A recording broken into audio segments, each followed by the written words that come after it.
Good afternoon. My name is Richard Ponte, and I'm the Director of Events and Programs for the Maine State Chamber of Commerce. On behalf of the entire team here, it is my pleasure to welcome you to a Federal Outlook, the latest in our webinar series. Thank you for joining. Before we get going, there are just a few things we'd like to share with you about today's session. All participants are in listen-only mode. Please submit questions using the Q&A function. Time permitting, we will answer them by the end of the session. We will also use the Q&A feature to share useful links and other materials. We have enabled closed captioning in English, and you can access this feature by toggling it on the taskbar at the bottom of your screen. This meeting is being recorded, and we will make the recording available to you on our website in the next few days. And finally, if you lose your connection, please use the same Zoom link to reconnect. We would now like to begin by thanking our sponsors. Our premier sponsor is Machias Savings Bank. Our 2025 webinar series sponsors are AARP, Bangor Savings Bank, Kennebec Savings Bank, MEMIC, Merrill's Investigations and Security, Northeast Delta Dental, and Summit Natural Gas of Maine. And now here's a word from premier sponsor Machias Savings Bank.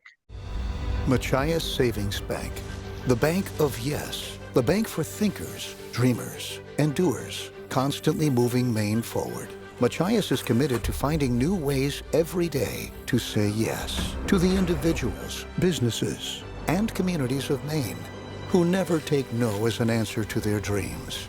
Machias Savings Bank, how can we help you find your yes? It is now my pleasure to introduce the President and CEO of the Maine State Chamber of Commerce, Patrick Woodcock. Patrick will be moderating the conversation today. Good afternoon, Patrick. Well, good afternoon, and thank you for joining us.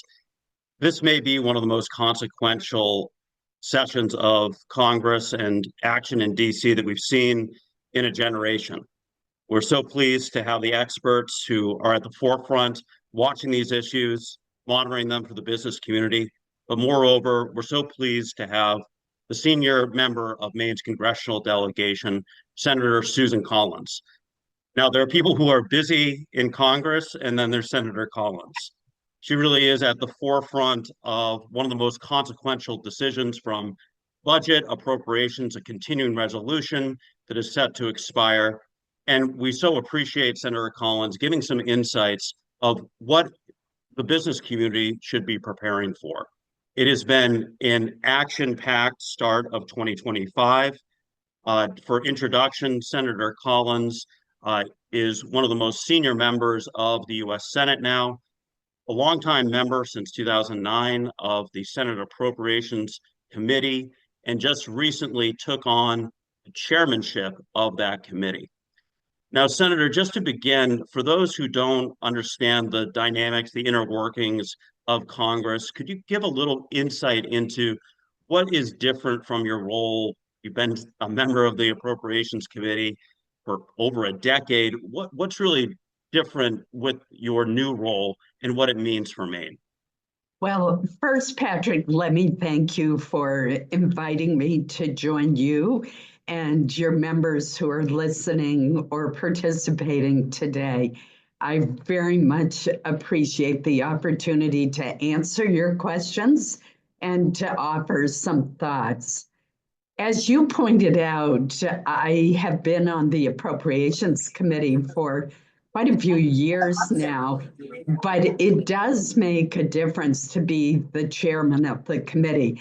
I am the first Mainer in nearly a century to chair the Senate Appropriations Committee, which is generally regarded as being the most powerful committee in the United States Senate.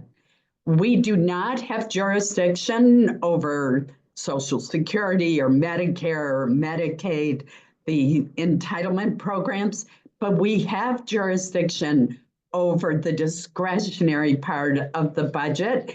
That includes everything from the Department of Defense, which is about half of the budget that we have jurisdiction over, and also multiple agencies, Department of Education, the Department of Transportation, Department of Housing and Urban Development, Department of Commerce, Department of Agriculture. I could go on and on.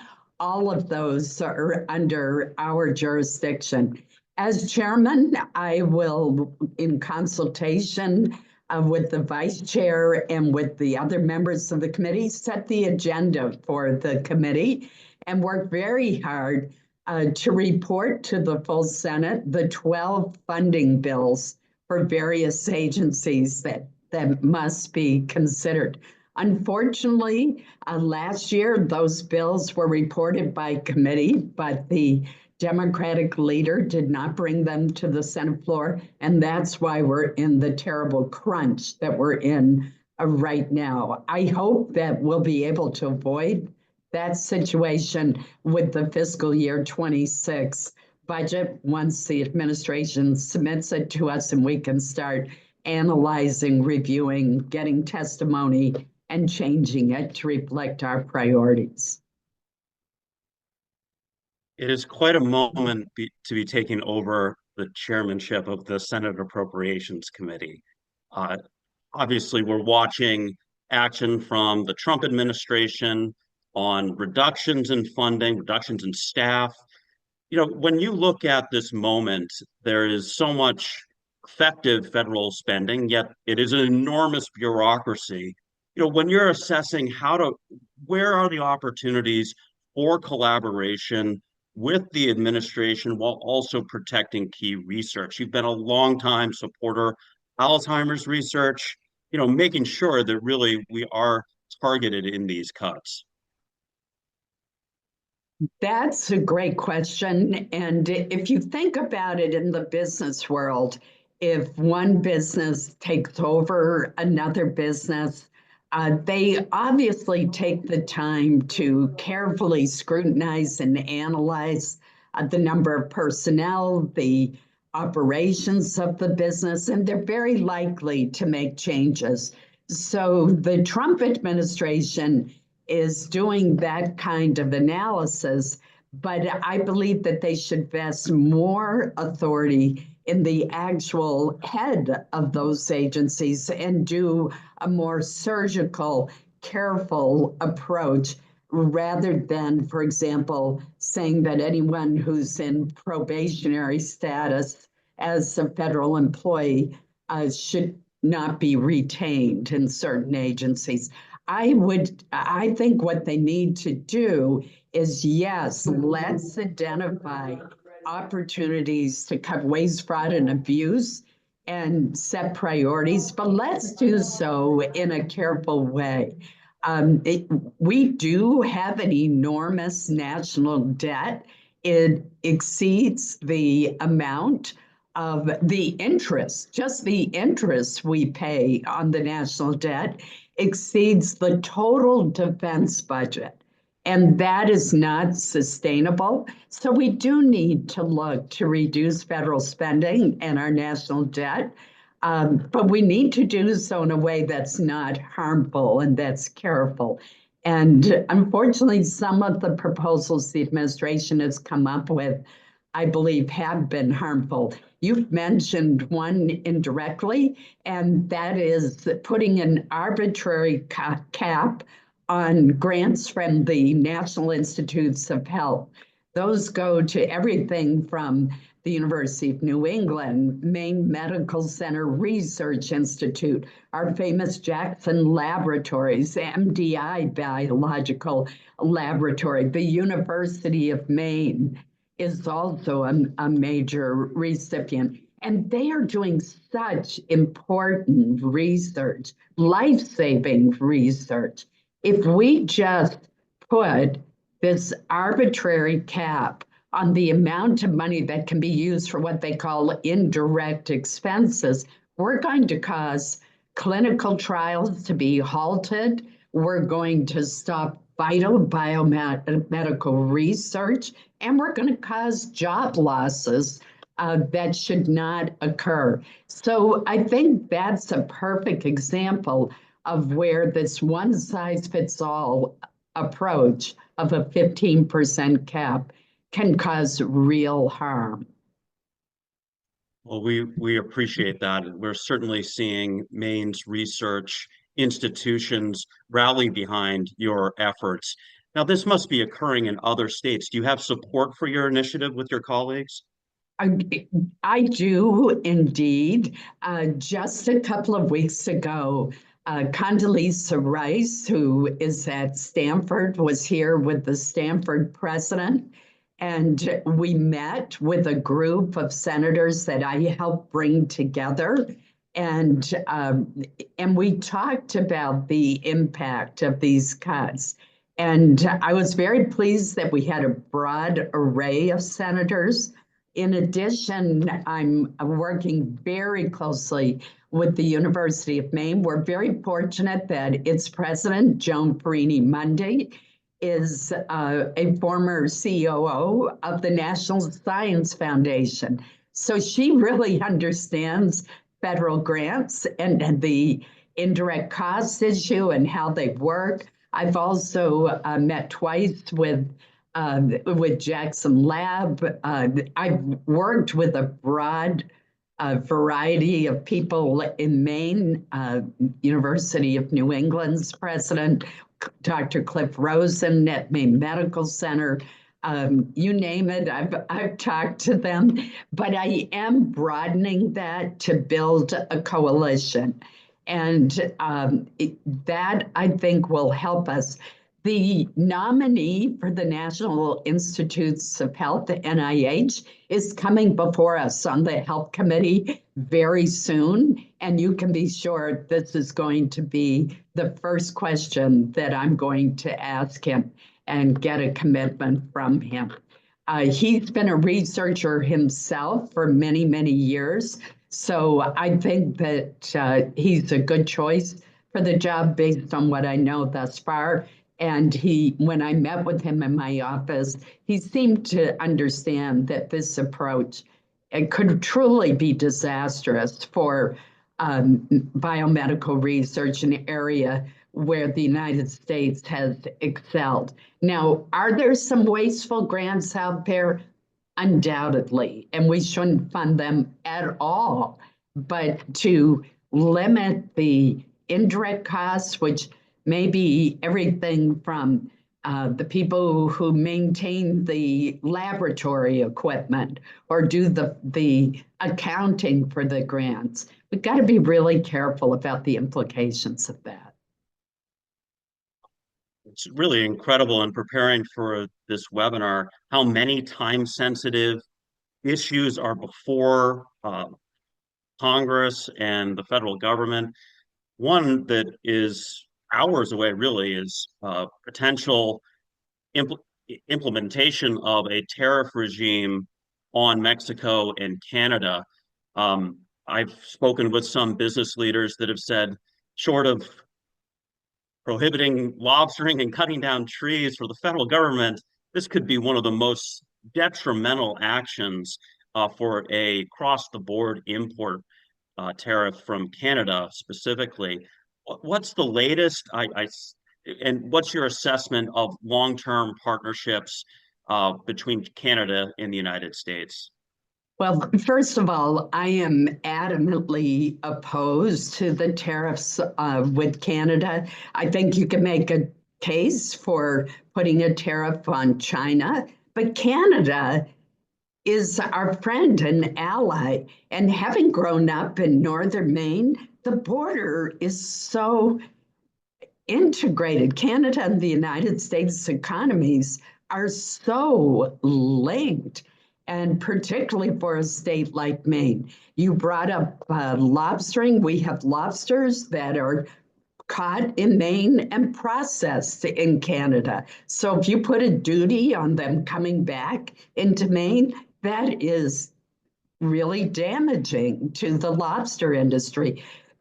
Another example that I want to give you, which is my example that I'm using with administration officials, is the Twin Rivers plant in Madawaska. So the pulp is made on the Canadian side at its sister plant and then pumped across the river to the American side in Madawaska, where the pulp is made into paper products of various types. And if there is a tariff placed on that pulp, I'm really worried about whether that Madawaska mill that is so vital to the area and provides 510 direct jobs, not counting the indirect jobs, direct jobs, whether it can survive that tariff. And another example, a lot of the wood that is harvested in Maine is processed in mills in Quebec and then comes back over. Our blueberries, I just met with the premier of Prince Edward Island. They process Maine blueberries and send them back. Perhaps the number one issue as far as the impact on consumers in Maine is petroleum products. 95% of our refined petroleum products come from Canada.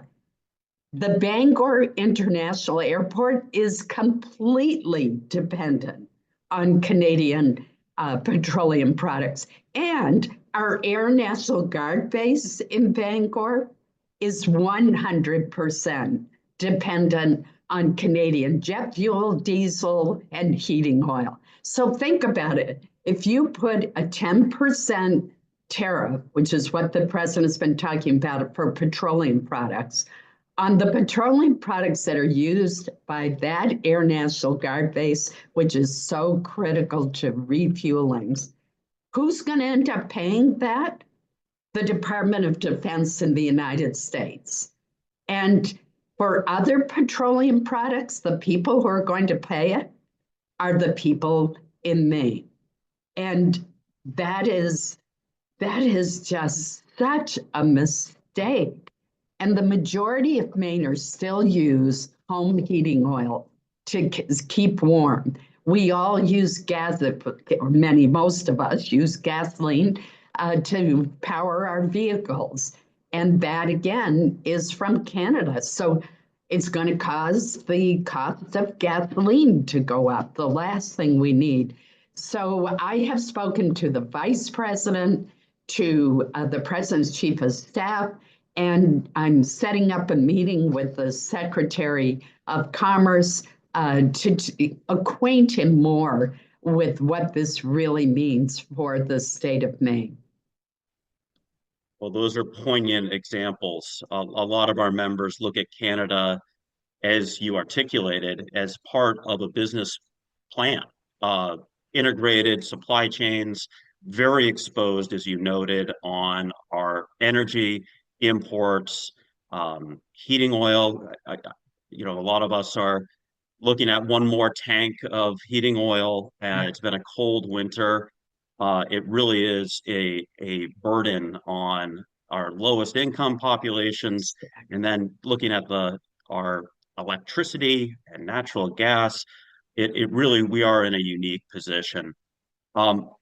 We appreciate your attention to that issue. As I've been talking to my counterparts for border states, we really are uniquely exposed to this tariff.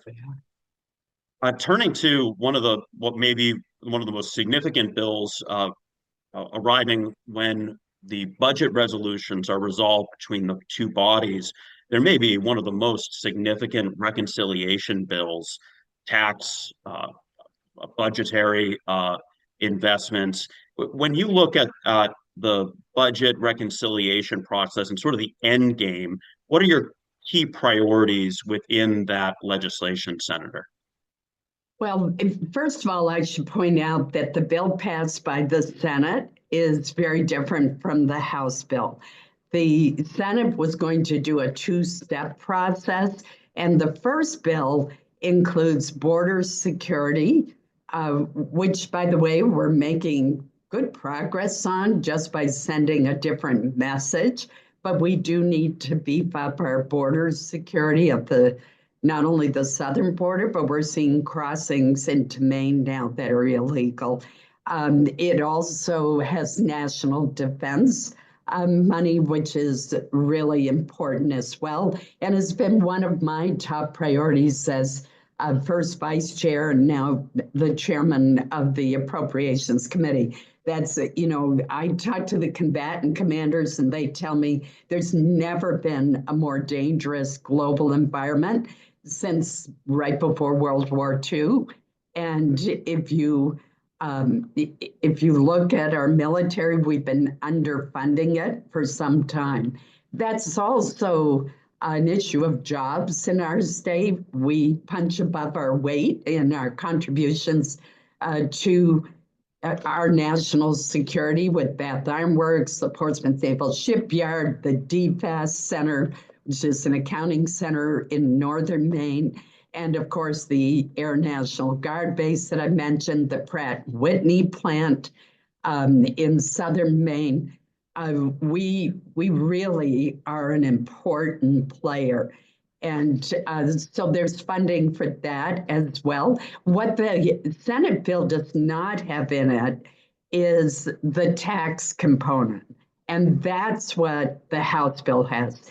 So this is an issue of whether you do one bill or two bills.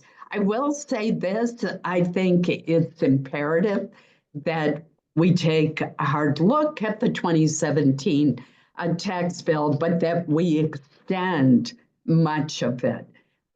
For example, 9 out of 10 Americans saw their taxes go down as a result of that. The doubling of the standard deduction was very helpful to a lot of people who don't have enough deductions to itemize. The small business pass-through for subchapter S corporations, absolutely vital, and makes it fairer in the tax treatment for them versus C corporations. Having a fair rate for corporations help bring back jobs and money from overseas. So that is important.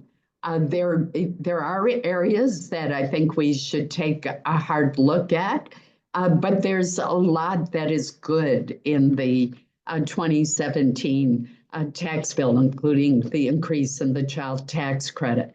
So I very much want to see an extension and a review of the 2017 bill. That's not in the Senate bill. It is in the House Reconciliation Bill. It's very unclear how the leaders will decide to reconcile two bills that are so different. The Senate's got to consider its own version of the tax bill. We can't just accept the House bill. We've got to do our own work on that. I guess the last question is, it seems so overwhelming to the business community watching all of the activity in Congress and in DC. Could you just describe how, you're a seasoned, one of the most senior members of Congress, how this start of the year sort of compares, and ultimately, how can we establish a little predictability for our business community? We're increasingly hearing just the amount of change is hard to digest for the business community. I'm sure that it is. I know that it is from talking with many of you. I spent the first part of the weekend at the Fishermen's Forum in Rockport, and there was a lot of talk of executive orders that might or might not be coming out that would affect the fishing industry. There's great concern over the administration's totally out of the blue termination of the Sea Grant program, which is important to our marine industry, our lobstermen and fishermen, as well as researchers and scientists at the University of Maine. So there's been too much chaos from my perspective. I do understand that the administration wanted to hit the ground running, and I think it is important to proceed and to look at all these programs to identify waste and where we can save taxpayer dollars. But I think we have to do so in a careful way. And it seems like every day brings something new and unexpected up. So I will say personally, I have never been busier, and I can imagine what it's like for the business community because predictability is really important to the business community. And whether we're talking about Canadian tariffs or the extension of the tax bill, that makes a real difference for a business in its decision making. I will say I'm proud of the fact that in the last 3 years, because of my increased seniority on the Appropriations Committee, I have been able to secure $1 billion for 514 very worthwhile projects in Maine that benefits the business community indirectly. They go to communities as well as going to nonprofits, but they include, for example, childcare facilities, a huge issue that the business community talks to me about all the time. They include public safety buildings like new fire stations, which are so vital to a community. And they include workforce development. I've worked really hard with our community college system and with the University of Maine system. And thus, for example, at the York County Community College, I was able to secure funding to greatly expand their welding program. That helps a host of businesses. In Northern Maine, at the University of Maine at Presque Isle, I was able to provide to secure the seed money for a dental assistant program, of which there is a great need. So I take great satisfaction in being able to work with the business community and identify needs from affordable housing to childcare, healthcare to workforce development, and work very closely with you, Patrick, with the chambers all over the state, and with the individual businesses and communities and nonprofits to try to ensure that we can have a vibrant and successful communities and business environment. Well, we certainly feel as though the state's economy is growing, is headed in the right direction. We are so appreciative of your robust use of the gavel at the Appropriations Committee to support our rural communities, investments in workforce development. We really do see this partnership with you and the congressional delegation has been really making key investments for across the state. Thank you. We know that, as you mentioned, this is the busiest time that you've ever been, which is saying something. We are so appreciative of giving some insight. There's so much noise occurring, Senator, but to get a real assessment from your position in the U.S. Senate is invaluable to us. Thank you for what you're doing on behalf of the Maine business community. And I hope we do get a little bit of stability in the coming weeks. We'll hope for that. We will indeed. It's all about having good jobs so that people stay in Maine. Thank you, Patrick. Thank you, Senator.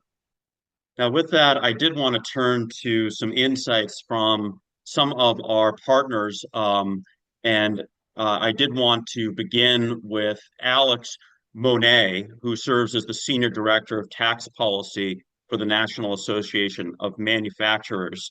Alex has been previously Director, Tax and Regulatory Policy at NAM and leading NAM's regulatory policy portfolio, including regulatory reform, congressional oversight, counterfeiting, Consumer Protection Safety Commission, and food and beverage policy.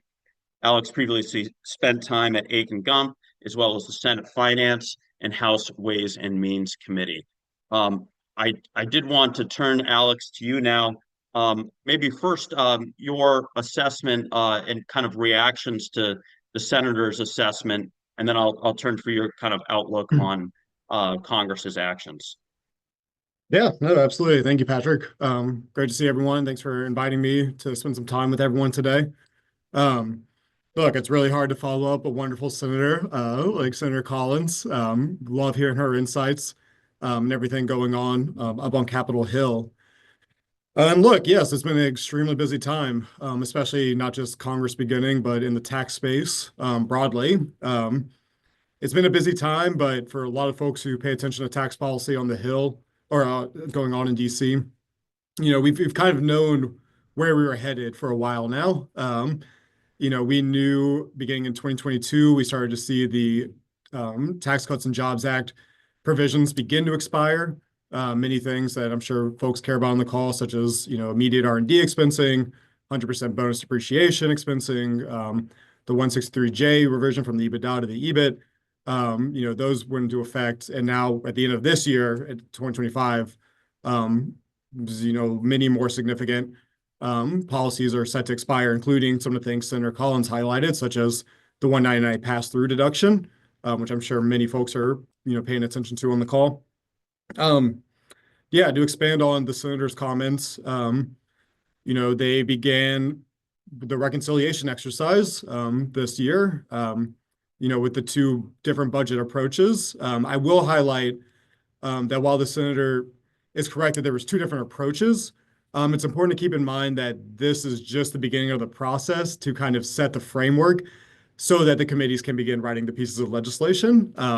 So as the senator mentioned, the Senate focused on a skinnier package as their first stab, just with the border, energy, and immigration pieces, while the House did do the one big beautiful bill approach, which was much larger and includes the tax provision or instructions for the tax provisions. And we saw all that in February. So now what we're facing is this negotiations, as the senator mentioned, between House and Senate leadership on which path do they ultimately take. And that's going to be the bulk of this month, including the government funding exercise, which they need to address here in the next 2 weeks. So it's exciting.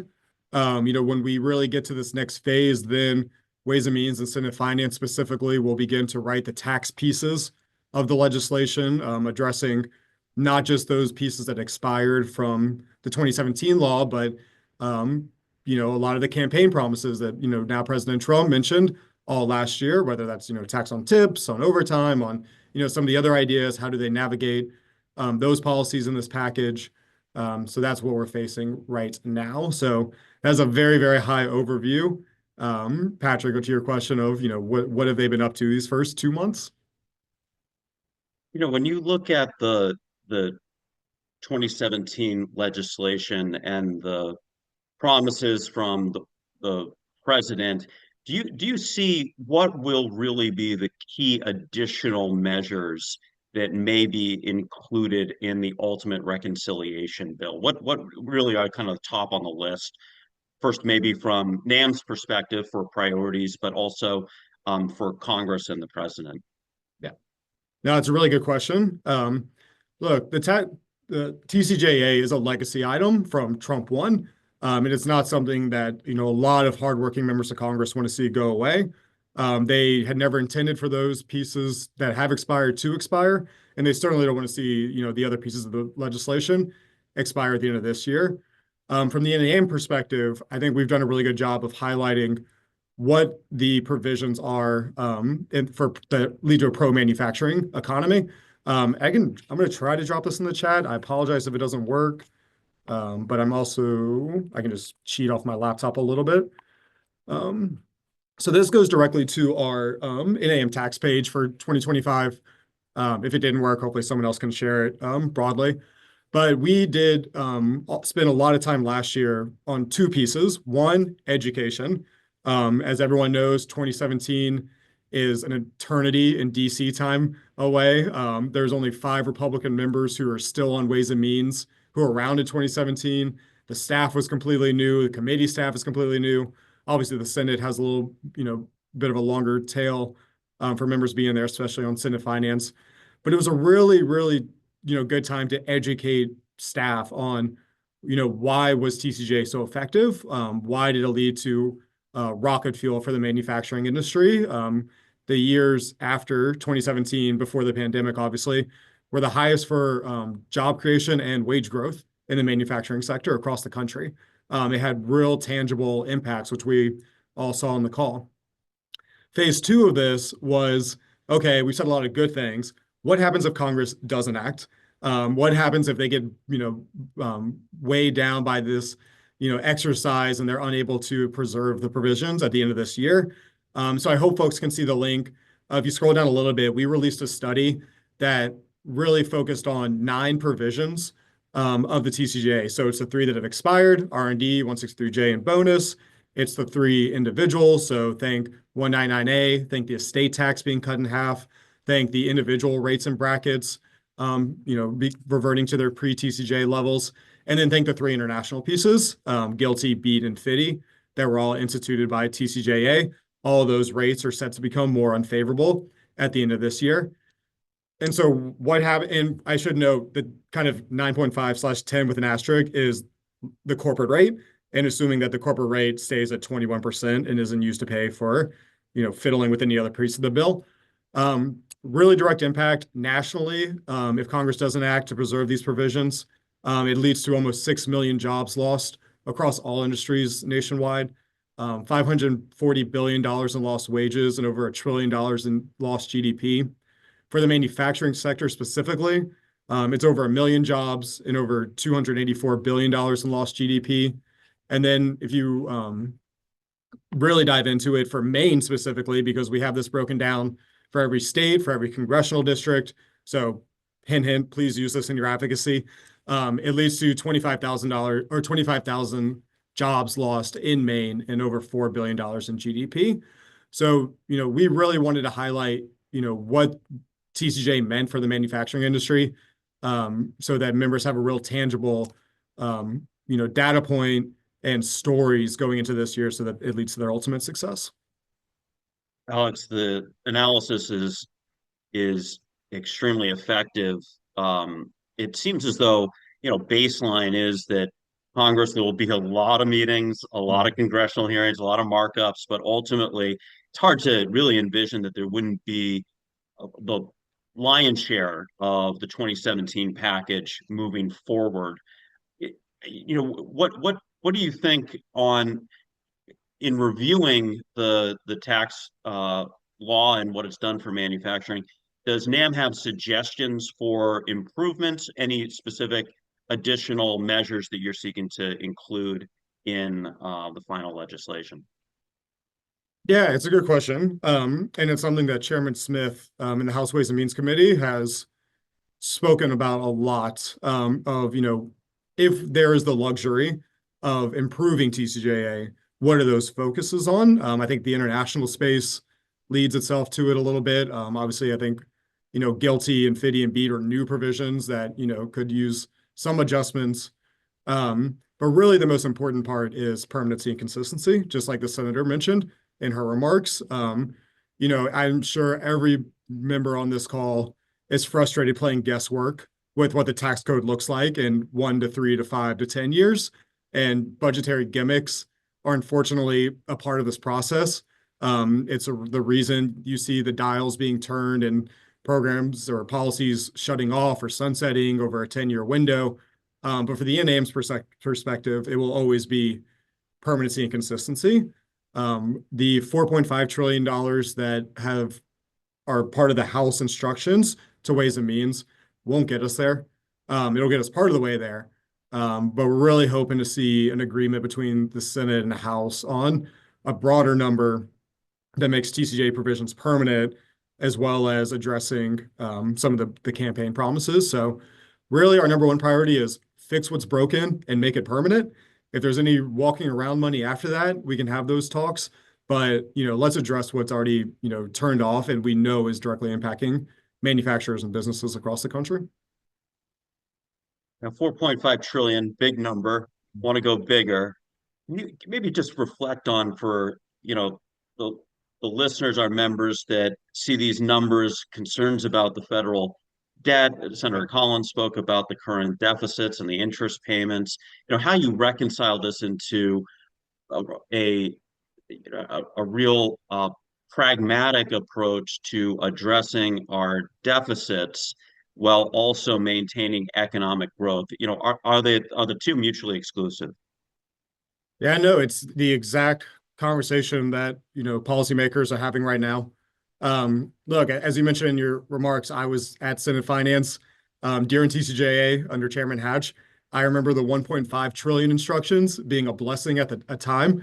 And now we're looking at 4.5 plus at a time where the debt has almost doubled. It's a very different world. However, we know the impacts of these provisions expiring. We know that things only get worse if we don't address these, and consistent pro-growth tax policy leads to those solutions. Repatriation worked.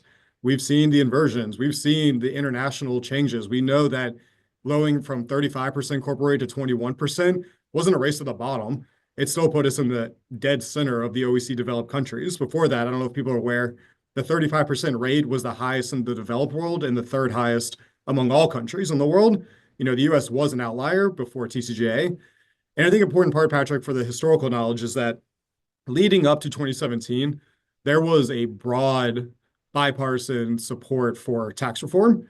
If you go and look at, Senator Ron Wyden's proposals, if you look at the Obama Treasury, a lot of those ideas were in there. It was a 20 to 25% corporate rate. It was 100% expensing. It was, a shift from a worldwide to a territorial hybrid international system. There was a lot of agreements, and then unfortunately, reconciliation just leads itself to a partisan exercise. And you saw it with, a little bit with BBB IRA, when Democrats had control a few years later. And now you're seeing it again with this exercise. I think we all would like to see a bipartisan bill move. I think it always leads to stronger, more, coherent tax policy when folks are really forced to negotiate. However, that's just not how the dice rolled this time. And if you have these budgets that you can utilize for reconciliation, you have to kind of take that shot until you can't anymore. So I think it's also important to know, and I'm sorry to get really weedy, just for everyone's awareness, we're very much in a situation similar to 2017, where if you recall, the first half was spent with the Affordable Care Act repeal and replace. That was the famous John McCain thumbs down vote, which sank that reconciliation budget. And then they transitioned to TCJA. Both those processes, if you will, really were within a 6-month window. And I say that because obviously there was years and years and years of groundwork before that. There was the camp draft, there was bipartisan working groups, a ton of work. But really, I know things seem rushed, but they're really eerily following kind of the same timelines as those previous years. The only difference with this round is this fiscal year 25 budget, which is what they're trying to reconcile right now, does turn into a pumpkin September 30th. So if they do not have the luxury of waiting to the end of the year when the tax policies are set to expire, they really have to have their ducks in a row by October, or they're going to be forced to use the fiscal year 26 budget, which obviously would have a September 30th, 26 deadline, but that would mean we blow past the policies that are expiring at the end of this year. So especially 199A, the individual rates, estate tax would all go into effect, and we would miss that. So they are in a bit of a time crunch, but that 6-month window, while you said we're facing much more different challenges now, it is possible within what they're looking at. I didn't understand that had that deadline with September 30th. That's an interesting dynamic because usually Christmas time is a motivator. Mm-hmm. Just one last question. Do you see there were a lot of promises from the president? Any key provisions that you see as a must-pass inclusion in the final reconciliation bill on the tax side? Yeah, no, I'm going to kind of answer the opposite of what you asked. Something to get through reconciliation. There are a ton of laws and rules within reconciliation, but one of the fundamental ones, it's very difficult to touch Social Security in a budget reconciliation process. So a lot of what folks are hearing about, Social Security reform most likely will not make it into this package. But the positive side is that, we know since November that, that it's called the Joint Committee on Taxation, the folks that, run the revenue tables for Ways and Means and Senate Finance, they've been cranking out scores at different levels since November of last year. The best analogy is, they have the puzzle pieces. They just don't know what the picture on the box is yet. They have the scores for everything. They know what, and we saw this with the Smith-Wyden exercise last year, right? Because they tried to address the 3 expired TCJA provisions, and it got held up in the Senate because of they were banking on being in this exact position now of running the table in November.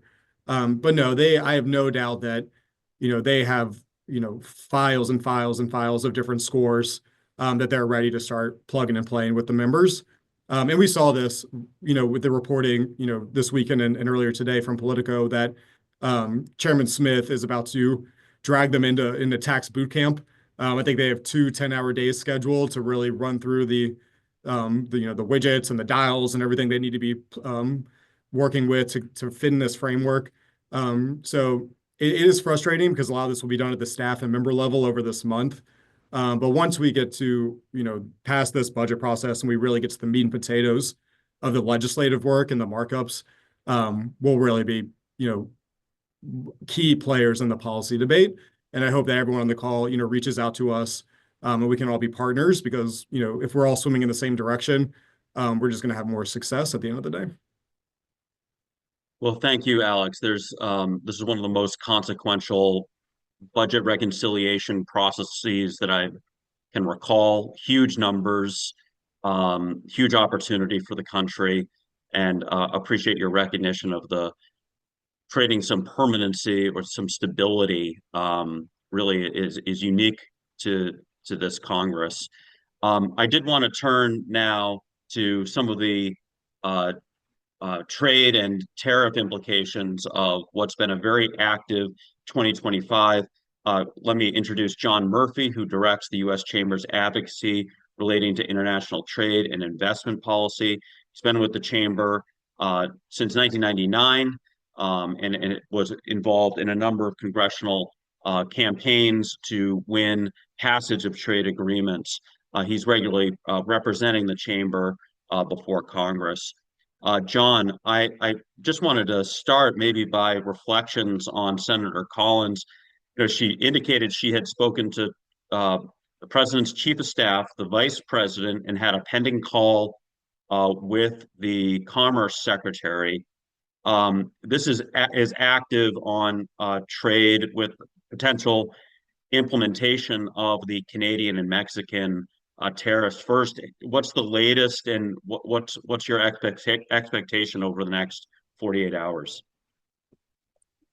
Well, Patrick, thank you very much. It's great to be here with all of you. I'm sorry I'm off camera. I'm in a low Wi-Fi spot at the moment. But it was terrific to hear from Senator Collins, who clearly is very engaged, and what a lot of poignant examples from your state about the importance of trade and also the potential harm that could come from these tariffs. In the past hour, we have heard the president reiterate his plan to move forward with the 25% tariffs on all goods from Canada and from Mexico, effective midnight tonight. One exception is oil and gas and perhaps some other forms of energy that would be tariffed at a 10% rate. The president appears keen to move forward on this, despite a lot of pushback from people like Senator Collins, as well as many of us in the business community. I don't have to tell you that trade is important to all of the United States. I think there's more than 40 million American jobs that depend on trade, and well over 100,000 in the state of Maine. My colleague Lily Fair is going to post into the chat or into the Q&A in one way or another a fact sheet that we put together on the state of Maine, telling you things that you probably likely know about your state. But it's easy to forget just how trade dependent our economy is. But there's nothing like big tariffs to remind us of that. So we at the U.S. Chamber have been reaching out, as Senator Collins has, to the highest levels of the administration and working with a wide range of members of Congress to try and push back on these tariffs. Our relationship with Canada in particular is one where we're mutually dependent and we have a lot of mutual benefit from our exchanges, We make things together in a lot of ways. You think about the auto sector, for instance, where goods go back and forth across the border in the process of being assembled. Senator Collins had some other really great examples of that as well. John, is there any expectation in your conversations? Is there any outlook for how this could conclude? I think one of the concerns we've heard from the Canadian side, especially, is what is the goalpost, and what can they implement to meet the expectations of the president and relieve this tariff regime? Right. So in the case of Canada and Mexico, the rationale for these tariffs arises from the president's desire to get greater effort from those two governments to push back against trafficking in fentanyl and the movement of migrants across the border. I think by all accounts, the two governments have done a lot in the past few weeks. If you look at the southern border, it's quiet as a morgue right now. I've seen some charts showing that there's never been so little movement across the border, and that's a reflection of the Mexican government really stepping in and deploying their own National Guard, as it were, and their military, and the Remain in Mexico program that keeps migrants from moving northward is intervening there. And similarly, cooperation on drug trafficking. There were some very high-profile arrests and extraditions to the United States, including of the notorious Mexican kingpin El Chapo, who just last Thursday was extradited. Really an unprecedented move. With regard to Canada, though, you're talking about less than 1% of the problem here. There's more fentanyl going north across the border than there is coming south. But there too, the Canadians have taken the issue seriously. They have pledged new funds, new material, deployed law enforcement and other assets to have greater control of the border. So if those who want to take a win, there's a win to be had here. I think what we fear and what we anticipate is that market reaction and some of the industrial sector woes that will quickly arise from these tariffs are going to send a message here in the near term, if in fact these tariffs do go into effect at midnight tonight. Good. Stepping back, John, this president has had a lot of interaction with Canada and Mexico over the years. Obviously the renegotiation of NAFTA, and stepping back, that trade deficits have widened with the two countries. Do you see ultimately, if this pivots to discussing trade in North America, are there some opportunities to expand economic trade, but also reduce the trade deficit?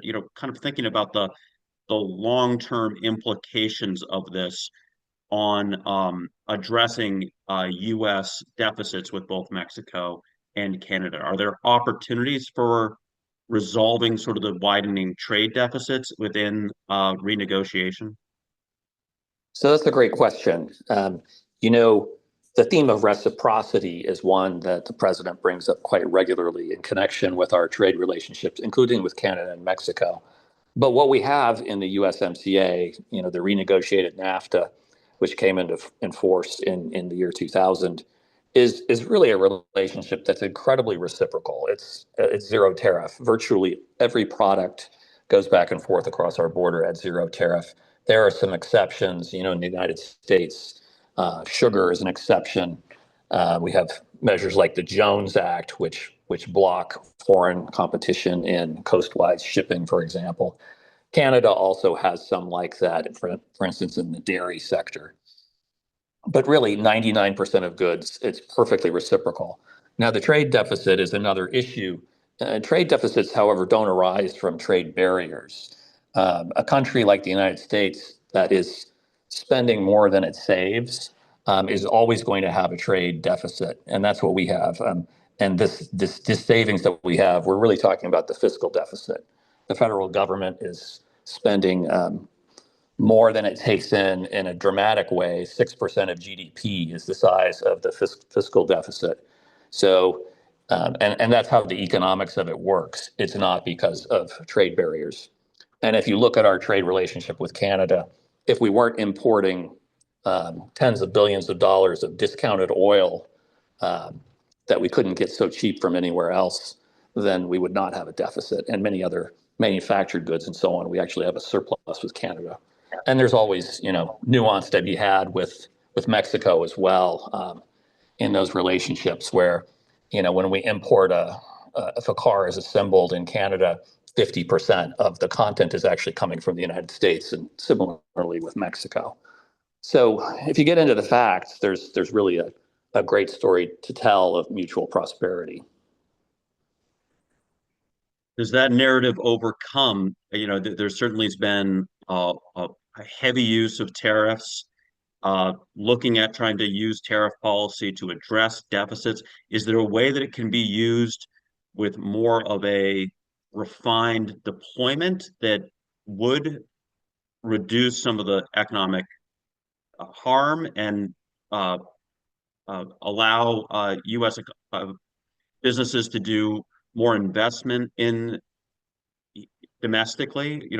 Where do you see this ending up in a maybe in a productive use of tariff policy? Well, I think the place we ended up in the first Trump administration was with a renegotiated North American trade deal that won the approval of both chambers of Congress, with 9 out of 10 members of Congress, very large majorities of both parties voting in favor. So 5 years later, the underlying calculus hasn't changed. So I think what we're facing right now, though, is these tariff threats we're told are going to be executed here, and this is a situation where voices like Senator Collins, who have pointed out all the many very particular ways that the state of Maine is vulnerable, and it's similar for Michigan, it's similar for Montana. Canada is the top trading partner of nearly 30 states. We're continuing to try and drive that message home here, even though the president himself at this hour appears intent on moving forward. Now, can you just discuss briefly sort of the president's authority and use under as I understand it, emergency powers, and ultimately the duration of this, and if there is there any recourse for businesses if this were to be a prolonged tariff regime? That's a great question. The power to impose taxes and tariffs is given under the Constitution exclusively to the Congress.